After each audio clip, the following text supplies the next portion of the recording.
Okay, welcome to the Back Half podcast, part of my Substack newsletter. Today we are jumping into the first in a miniseries on some of the books that have changed my life, both as a writer and as a person. And for the first one, we're going to jump into Infinite Jest and David Foster Wallace. And joining me today is Marshall Boswell, who is a professor of American literature and fiction writing at Rhodes College. And he's also the author of Understanding David Foster Wallace, which gives you a real good idea of why I've asked him to be here today. He's also a novelist and short story writer with the novel Alternative Atlanta and the short story collection Trouble with Girls. And Marshall also happened to be one of the coolest guys I knew back at Washington and Lee University back in the day when he did some writing for the newspaper that I was the editor for, far too young. But yeah, I am so psyched to have you here today, Marshall. It's been a long time since I've seen you, so welcome. Thank you for having me and for saying nice things about me, Sean. You were cool, too. Yeah, I'm well past my twink days. I was so in over my head back in those Ringtum Phi days. But yeah, but you did beautifully. You didn't. I mean, the paper came out every week, and we didn't get in any trouble, if I remember. I did have the Interfraternity Council president threaten to punch me out on the front porch of my fraternity. That was interesting. I was fraternity brothers with him. Anyway. Wait, that's all a long time ago. It was, yes.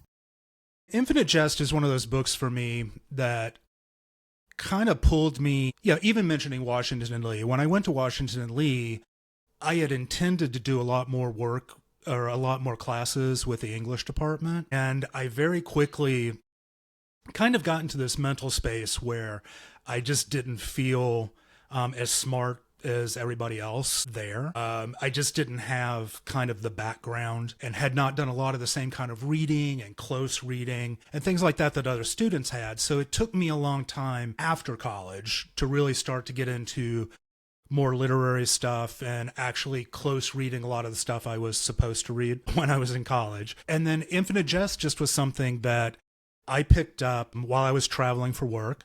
I had read a story in Newsweek. I picked it up because it sounded like he was the voice of Gen X kind of thing. Picked it up in Seattle, and I actually tore through it, pretty quickly. And it had a pretty immediate impact on my writing. I unfortunately picked up a lot of those stylistic tics that I think young writers probably who read Wallace for the first time start picking up. But it just also, it opened my eyes to a number of different things that literature could be. And so I'm kind of curious. I know you've taught him, you wrote the book on him. What was your first connection with him and kind of how did you get into this novel?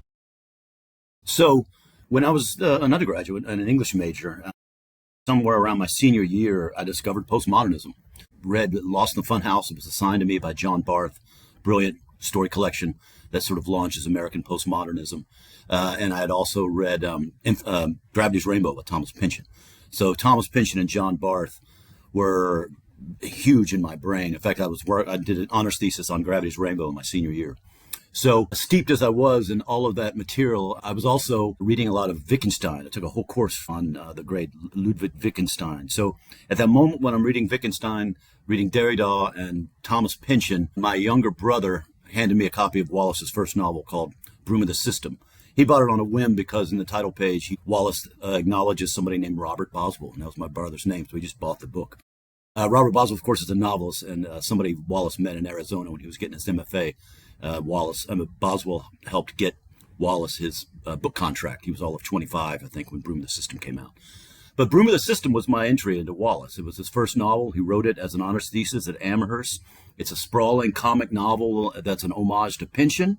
It reads like a Thomas Pynchon novel, but it's also a novel grounded in Wittgenstein. One of the main characters is a former student of Wittgenstein's who goes disappearing, and the loving couple have to go pursue her, trying to figure out where she is. So the whole thing is an engagement with Wittgenstein's philosophy and a kind of homage to the 70s and 80s postmodernism that I was steeped in. So from that moment, Wallace was on my radar, and I kind of thought, he's the next thing. I want to see where he's going to go. So the only other book he published after Broom of the System was a story collection called Girl with the Curious Hair, but I had that one and was completely consumed with that as well. It's a story collection that engages directly with 1980s television in a way that I'd never seen fiction do.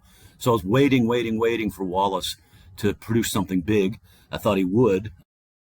And then somewhere around my second or third year of graduate school at Emory, I found an interview with him in a magazine, a journal called the Review of Contemporary Fiction.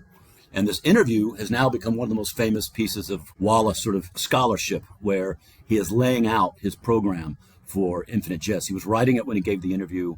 I rarely read an essay that does not cite this interview. Some of the statements that Wallace made in this interview continue to hover around him. The most predominant one is that art is about a communication between two human beings, and where he talks about fiction as a way to empathize with other people and to enter into another consciousness other than your own, because we're all marooned in our skulls. All these terms that we now hear in Wallace scholarship as just his sort of maxims are in this interview. So that really whetted my appetite. And then, like you, I finally was standing in a Kroger reading a copy of Esquire. That's back in the days when, magazines were where you learned about the culture. And I used to just stand at the magazine rack and read through People, Esquire, New York, or whatever. And there was something by Sven Birkitz, a little blurb about Infinite Jest, saying, I've read this thing and this is the next step in fiction. And I believe I went from that Kroger to a bookstore and bought it. It was a direct, and my copy is a first edition with all the typos. I did not plow through it. It took me, yes, yours is original, yeah. So there's, first I think edition. William Vollmann's name is misspelled on the back. It took me about 2 months to read it, if I remember. In fact, I took it with me to Paris to go visit my my now wife, and I was reading it on a plane. And but I was completely enamored of it, and I instantly sort of, I don't know that I can't claim to have understood everything about the novel, but understood its genealogy. And its genealogy is Ulysses and Gravity's Rainbow, and a book I had also read for my qualifying called The Recognitions by William Gaddis. So, and DeLillo's in there, and so it was exactly the kind of thing I was hoping for. What's after Gravity's Rainbow? Well, it's Infinite Jest. That was the answer then, and it's still the answer. I just finished my, fourth go through with it, and I don't understand it, completely, but there's a lot of stuff in it that speaks to me. It was fun to read it in public back in the days when people were still reading physical books in public. But I had more people coming up to me and just say, what are you reading? That's just because it's just this big honker of a book. And when you're sitting in a hotel bar, because this is back when I was traveling so much. But, you mentioned Broom of the System. I immediately went and got that. One of my favorite last lines of a novel ever, with the whole, I'm a man of my blank. And Girl with Curious Hair is the first novel, or the first book that I bought from Amazon, actually. So, because I couldn't find it anywhere in DC, and I'd been looking for it for a while. Yeah.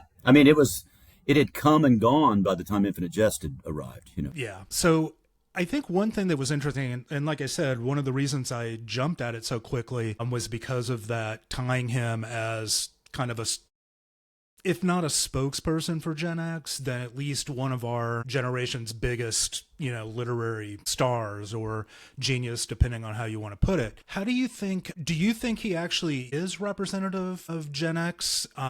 Yeah. Okay. Oh, yeah. Yeah. Alongside that interview in that journal, the Review of Contemporary Fiction, was also an essay, which you probably read. But that was the first appearance of an essay called E Unimus Plurum, 1993 essay where Wallace analyzes the state of television and our complete obsession with it. This was the 90s, right? So this was the period of cable before the internet. But there was a sense that TV had now become omnipresent, and we're watching 6 hours of it a day. But Wallace's analysis of 90s television, I think, is where he becomes Gen X's voice, because what he notes there is that TV has insulated itself from critique by mocking itself, and that ironic self-mockery and derision are not only the stuff that TV is now selling, but it becomes the sort of dominant mode for the culture, and particularly for Gen X. We are the generation of Beavis and Butthead. Here we are now, entertain us, Slacker, all of that. Yeah. Was happening. There was something cool about not caring about anything, or watching television to mock it, and mocking most of what was going on. And it didn't feel like much was at stake anymore. The Berlin Wall had fallen, and now here it was just sort of grunge and MTV. So, Wallace was the first person to say this is a problem and that we need to figure a way out of it, and somehow start affirming more positive values. And I think that's what Infinite Jest attempts to do. And I think people of our generation who read that felt emboldened and liberated and heard, that we too were sort of weary of our own irony, and that Infinite Jest gives us a kind of an invitation to care more deeply than we had internalized was cool. And I think that's exclusive to Generation X in a way. Although I'll talk later, I can talk to you about that essay's impact with current students, this whatever generation they are. For them, it still resonates. But that resonated with me at a generational level. I thought, I'm being heard, and this is something I want to get on board with because, I'm sick of being ironic.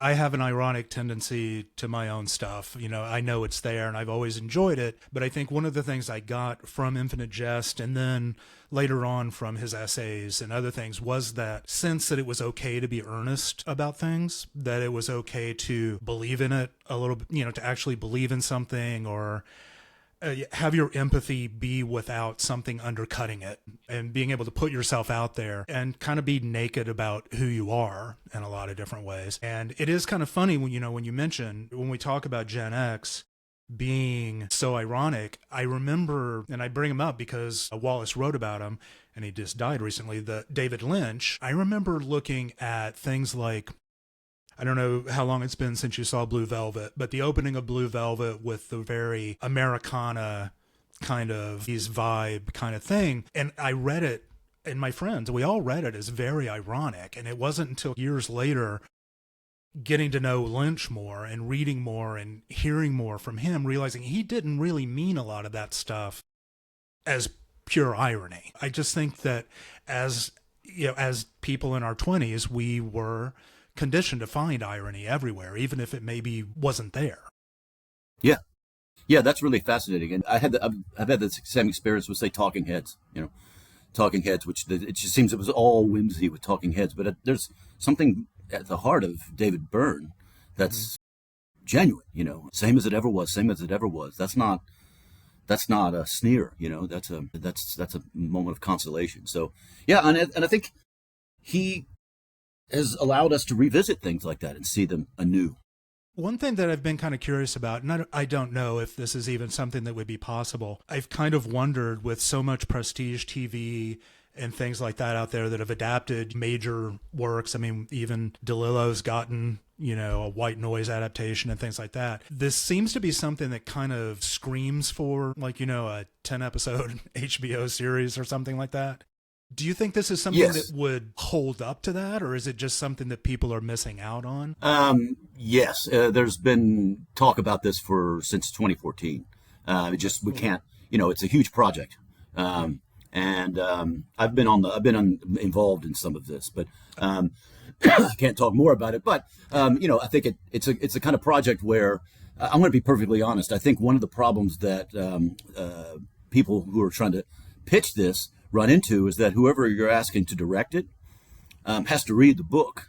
And I think in Hollywood, that stops a lot of potential people in their tracks, and they think, I have to read this thing and then I have to extract from it 11 episodes. It's doable. I know that because I've worked with someone on it. And you have to add more plot than is there, and you have to answer questions that remain unresolved in the novel, but it's more than doable. So I think it just hasn't been done because they can't find the person to do it. And it's interesting. There are a handful of people out there who are Wallace obsessives who have made it known. I think the maker of the showrunner of Parks and Recs is a Wallace obsessive, and there's a famous episode where Amy Poehler ends up trying to sue someone, but all the names of the lawyers are drawn from Infinite Jest. There's all these sort of inside jokes. There's Trolsch and Pemulus and all of this, and so if you're in the know, you understand. Okay, I'll have to. And then I think Community has been cited as another very Wallace-inflected TV series. And that's the one about the community college, And that, too, has that balance of sort of postmodern whimsy and earnestness. And I think it really walks that line beautifully. So both those shows are deeply influenced by Wallace. So it's already in the culture, And I think that's one of the things I'm curious your take about, because I know you're teaching it to younger people, far younger than us. What is his presence now? Particularly because Infinite Jest is, at least from my perspective, it seems like a book that's gone through multiple cycles of backlash and reclamation. People really like it, then it gets dismissed by people for various reasons, and we don't have to go into the full biographical stuff with Wallace, and I don't even think it was pre-Me Too. So it just, his relationships with women and some readings of the novel. So is he sticking with, younger students of literature? Yes. I mean, I think in a lot of cases, what they know is what they've gleaned from the internet. He's a name, and there's this still the Me Too episode that sort of floated around with Mary Carr. They'll find that if they don't already know about it. But that being said, I feel like Infinite Jest has sort of moved out of that buzzy kind of internet lit blog cynicism, to be honest. And it's now settling back into the academy and the literary establishment. I mean, I've got 2 essays I'm supposed to be reading for journals that are on Wallace. So the scholarship is still being done. And that, I think if Infinite Jest sort of settles into its Pynchon Ulysses status where it belongs in a lot of ways, I think it'll be fine. In terms of how college students respond to it, they respond to it like gangbusters. I mean, one of the things that we can't forget is that it is a young person's book. It takes place in a boarding school. Almost everyone in the book is under 30, except for Avril Incandenza. And all of its concerns, these questions about addiction and pop culture and am I a good person and how do I connect with other people and why am I so lonely and how do I get out of my head? And all of that stuff is directed at young people. I mean, Wallace said that in an interview with Salon, that he looked around to people of his generation, they seemed sad, and he wanted to write something for them.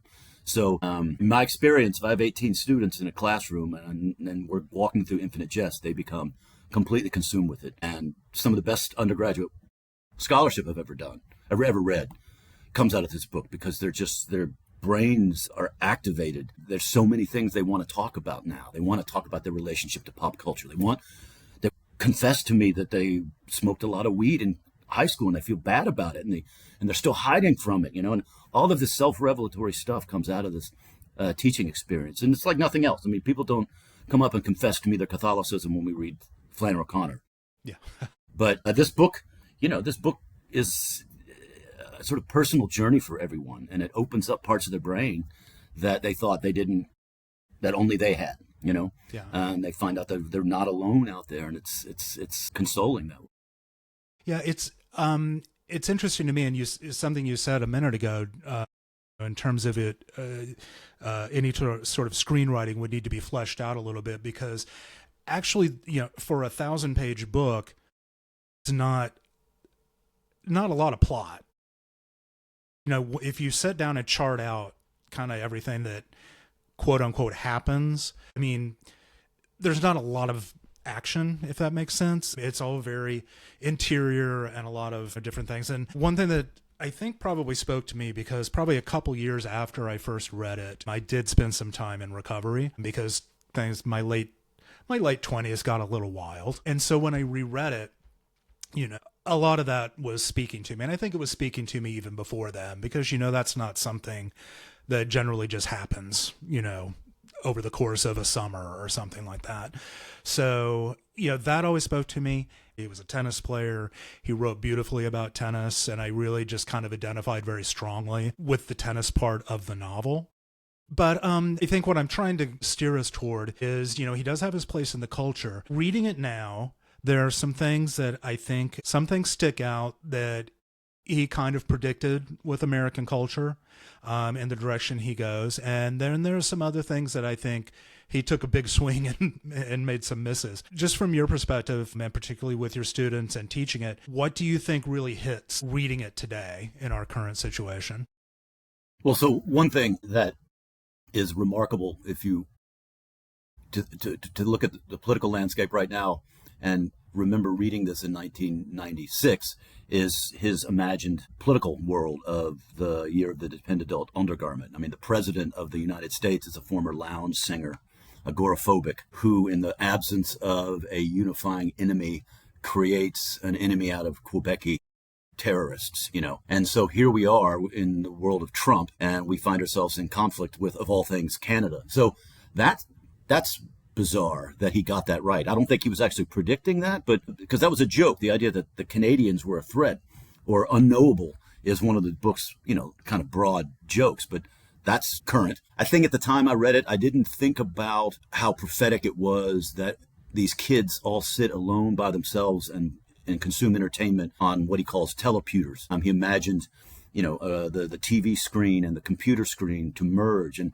that's essentially what has happened. If you ask my students how they consume movies, TV, they do it the way I'm looking at you right now. They sit on their beds with their laptops and their earbuds, and they stream hours and hours and hours and hours of entertainment and feeding their head. It's some of it's social media, a lot of it's YouTube, sometimes it's The Sopranos. It doesn't matter. It all comes through in isolation. And I mean, to come back to Gen X, we all sat around in rooms together and made fun of TV shows together. That was what we did. Yeah. We all sat around and watched television as a group, These students really don't go to movies anymore. And in Infinite Jest, the idea of a movie theater seems to have already been obsolete in the future. All of it is privately, personally, sort of transmitted directly. He anticipated streaming, saw that coming. He anticipated an increasing, debilitating drug addiction problem, which we know is the truth now. It's sort of always been, but now that we have, big pharma and all of that, we are an addiction culture. And I mean, how prophetic was that to set that as the center of his futuristic vision? Things he missed, I think the black characters are embarrassing. I cringe when I read them. This is a Midwesterner's attempt at writing black characters, but all of that is really kind of embarrassing. That dialect chapter is on my list of just even really, really brilliant writers should really think twice about affecting dialect of a community that they're not embedded in, Yeah. So that really does fall flat, I think. Go ahead. Well, I was going to say, I think I might have mentioned it when we were talking before. Reading it as someone who's been openly gay since I was 19 now, it didn't strike. It's the gay aspects of the book, and there aren't a lot of them. They're kind of glancing. But poor Tony, and then just the homophobic language that comes out in various places hits me a lot differently now, I think, than it did back then. Yeah. And, I think there are a number of reasons for that, but it just strikes me as one of the weaknesses on his empathy, because I understand that a lot of it was coming from, character perspectives and speaking a little bit to what their mental state and what their perceptions of other people were. But there are also places where it just comes through where it's just like, back off a little. I don't need faggy, like. No, I know. Poor Tony's always in drag, and his fishnet stockings are always coming loose. And I think that's part of the tradition he's writing in, the sort of Pynchonian, tradition where you get a radio station called KCUF or whatever, and sort of dumb, so like stupid pot jokes and things and like that in Pynchon, I think he carries over into some of the gay material, which I think is really troubling and problematic, and I'm sure he would be embarrassed by it. In fact, I think late in his career he became mistrustful of his own sense of humor because he starts weeding it out of his fiction, and I think that was a mistake. But I think he saw his attempts at just going for laughs as cruel at times, and I think those are perfect examples where he swings and misses. Yeah, I don't feel that the novel is homophobic at all. I just feel like that it's just some unfortunate lapses, and I think America as a whole has grown a lot about gay issues and things like that. It's not something I hold against him or the book. It's just one of those things that it's just interesting to me because this is the first time I've read it probably in 15 years. 15? Mm-hmm. Yeah. It just hit me so much differently than it used to in the past. I did mention earlier that his work was something that affected my own writing. Not that I'm anywhere near that kind of level, but it did affect my writing and how I approach things. How did it affect yours? Or did it? Oh my gosh. It did. Well, it did. I'm one of those people, if I'm reading Henry James, my emails start to read like Henry James. And if I'm reading Nabokov, and it's playful to do that because these are such great stylists. But Wallace was a very dangerous infection when I was reading Infinite Jest, because I was writing a novel at the time. It was Alternative Atlanta. And Hand to Heart, this is a true story. The novel is just it's a slacker novel. It's about a local rock critic in Atlanta during the Olympics who just doesn't want to grow up. So it was just this sort of, it was a slacker novel. That's how I envisioned it. But I thought it needed to be big. And I was going to interweave into the chapters a history of rock music written by the narrator.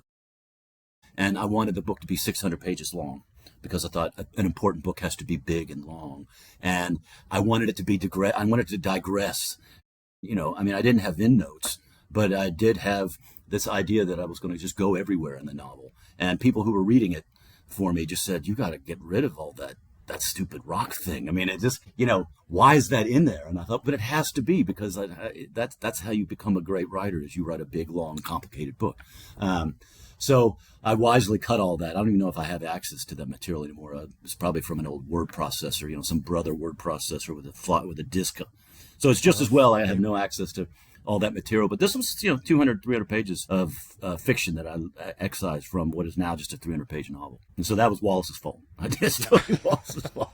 Yeah, I did let people break me of my footnote fetish there after a while, because it was getting pretty tiresome. Particularly, when I'm just writing humor columns and things like that, it was really kind of a stretch.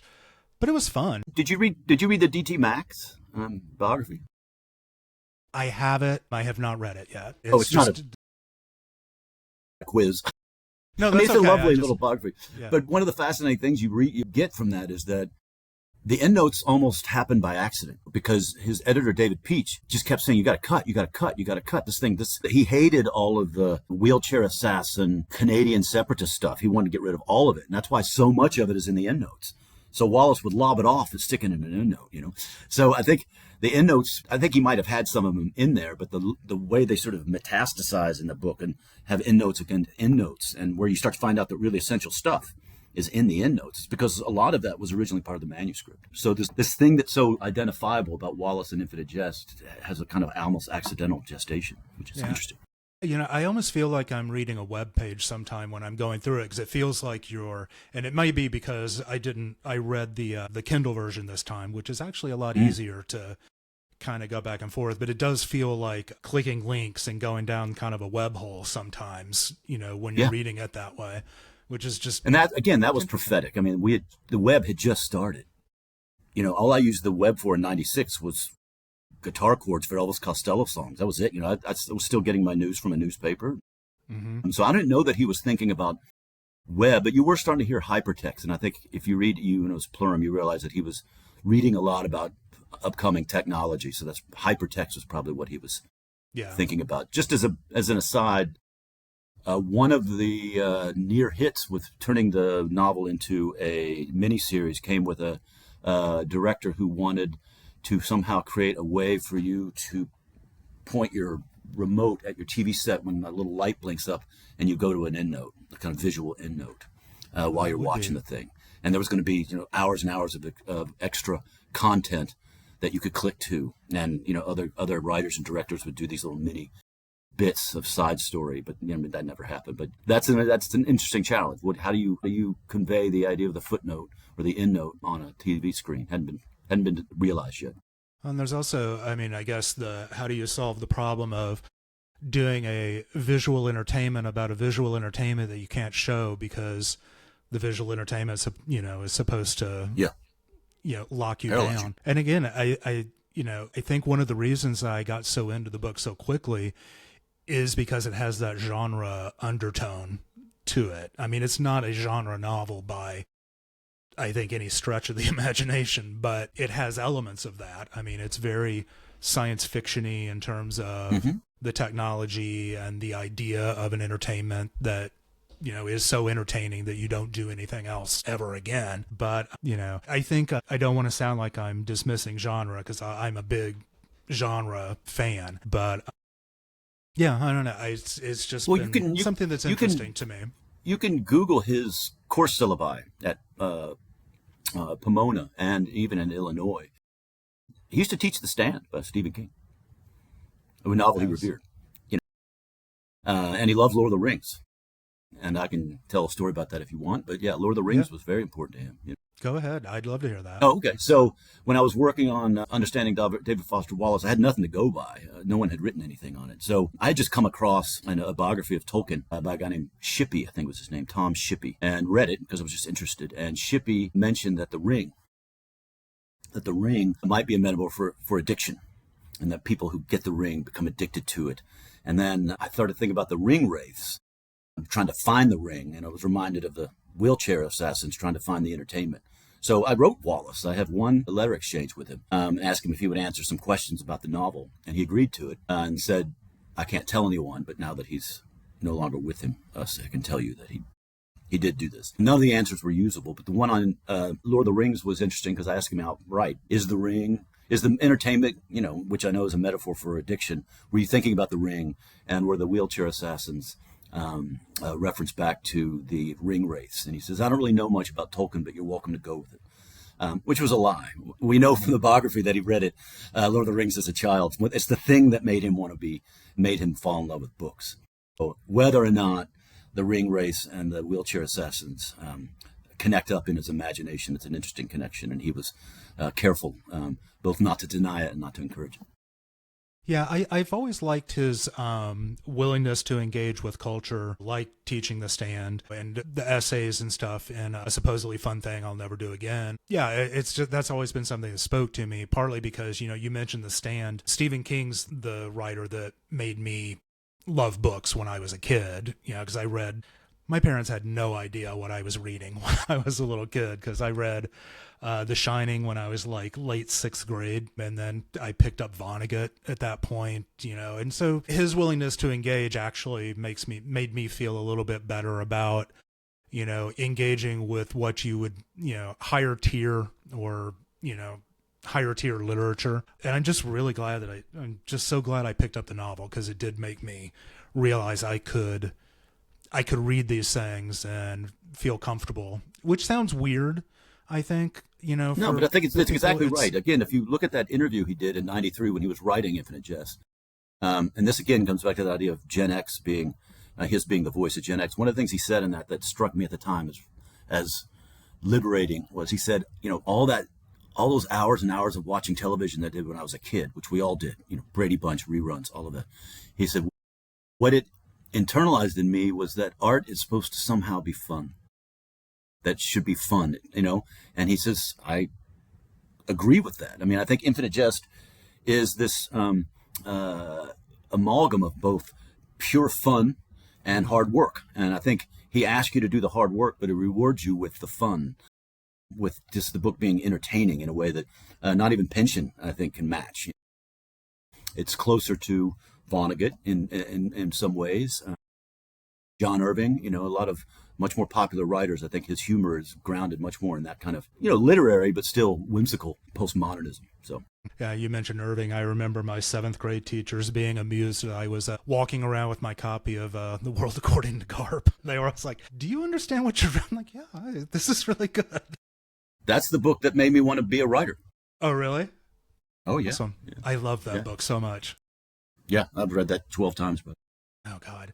So what, if there's one section or scene out of a 1,000-page novel that you would go back to or want to kind of teach and go in deep with somebody that means a lot to you, what would that be? There's an extraordinary passage. I don't know where I could find it if with some time, but it shifts into the second person, and it's the first moment where I think Wallace he's speaking directly to us, and he says, should you find yourself in a rehab facility, you're going to come to terms with a lot of true things that you didn't think were true. And it goes for about 20 pages. You probably are familiar with this passage, but he lists all the things that you encounter, not just about other people, about yourself. And it's clearly something he probably just wrote separate from the novel when he was himself wrestling with his own addictions, which of course he denied all of that during his lifetime. He claimed to have just sort of researched AA, but we know he went to a rehab facility and had to deal with his addiction. So there's something that writing is so extraordinary,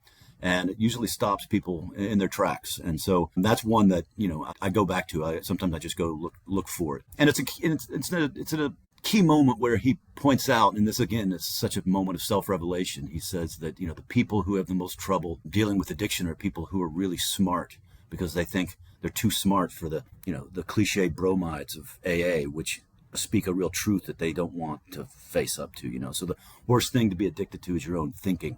And all of that's so central to the book, and it all gets laid out right there. So that's one that I come back to, I think. The other one that I always love is the long sequences there near the end when Gately is conversing with the Wraith, who is actually Jim Incandenza. What happens there for me is Wallace is laying out what he means by a book being a way to get out of your own head and converse with a consciousness not your own. It's not necessarily the character's consciousness that you're engaging with, but it's actually the author. I mean, his vision is that I'm over here on the other side of the page, and you and I, our brains are meeting in a way. I mean, you're meeting my brain via the characters that I've created. But behind all that, it's very Nabokovian. Behind all of it is me. And if you look at your copy of Infinite Jest, the third paragraph, I'm turning to it, the second paragraph is a one-sentence paragraph, and it just says, I am in here. Mm-hmm. I am in here. Now, that's Hal saying, I'm in my head, but I think that's also Wallace saying, I'm in here for you to find me, you know. And so that wraith, the ghost of the man who makes Infinite Jest, you know, who's sort of Wallace's stand-in in a way, says, you know, I don't speak directly to people. I use their own brain voice. But by using their brain voice, I speak with other people. That's how wraiths speak to each other.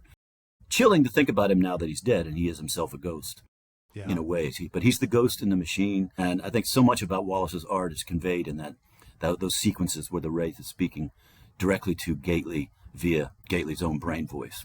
But there are two other things that are actually earlier in the book that one is kind of harrowing and the other. The funniest thing to me ever in the book was when Hal talks about the therapist he's been sent to deal with the grief over his father's suicide, and how he ultimately beats the therapist at his own game because he realizes and it's just that, I mean, the whole suicide by microwave thing was already so insane.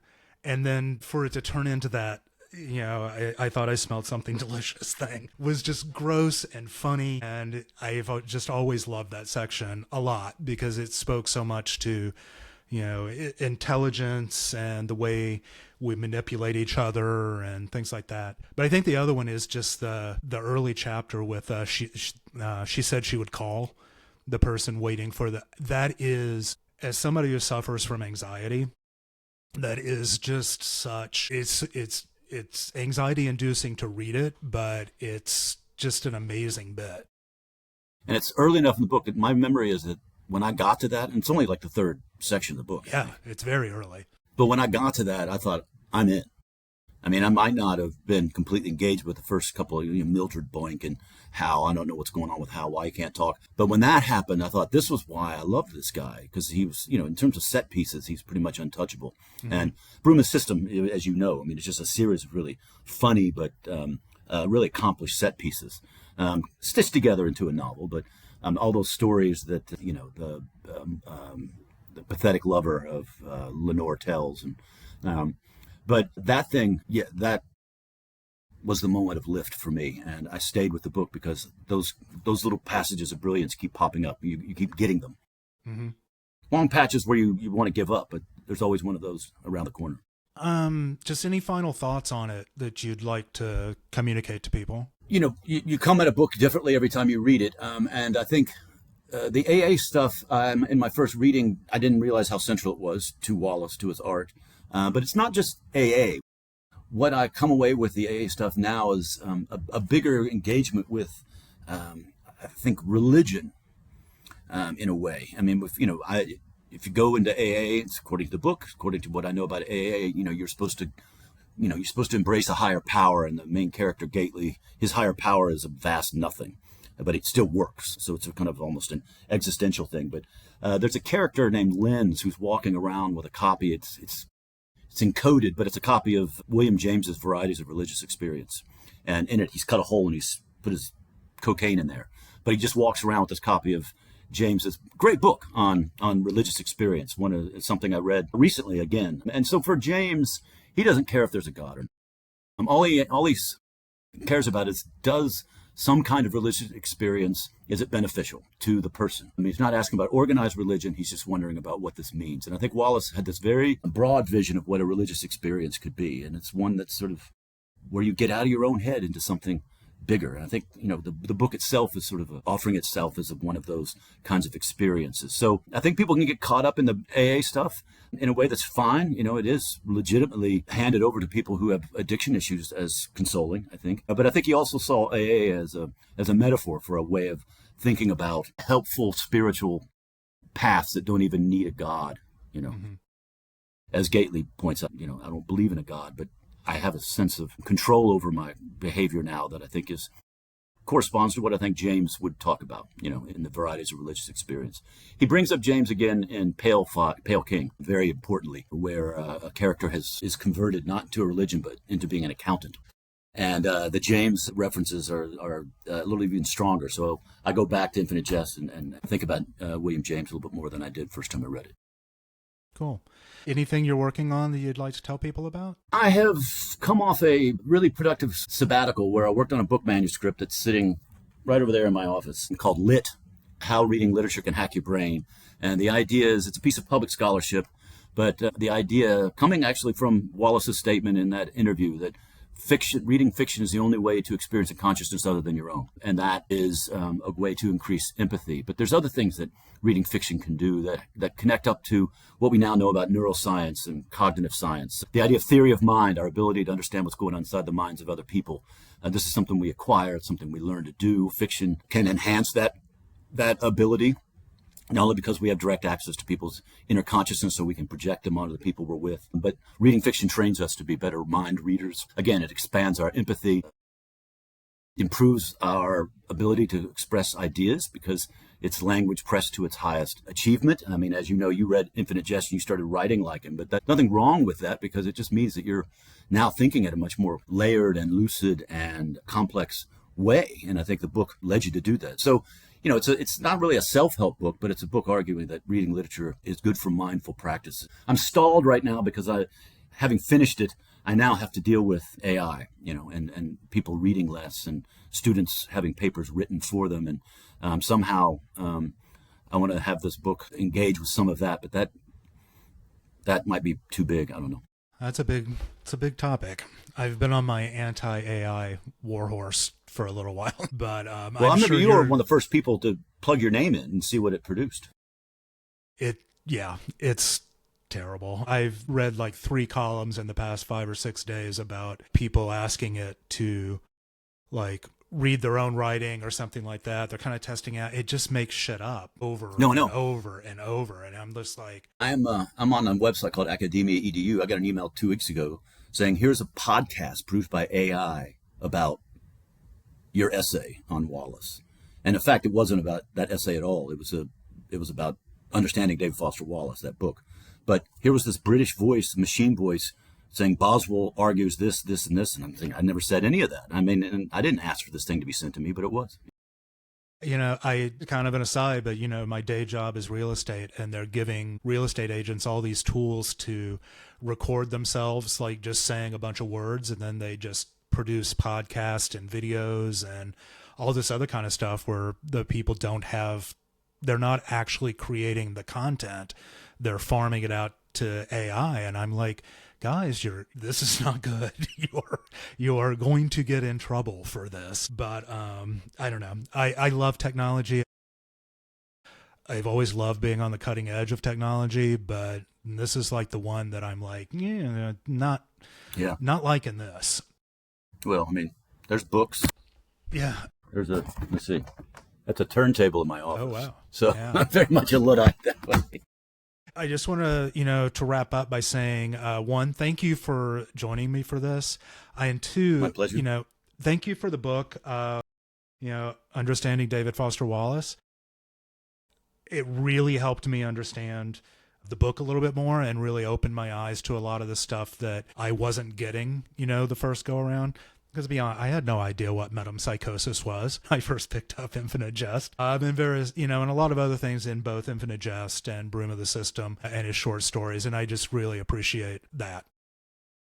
Being able to better understand is great. So, all right. Well, thank you, Marshall, and best to you. All right. Best to you, Sean. Great to see you after all these years. Nice to see you.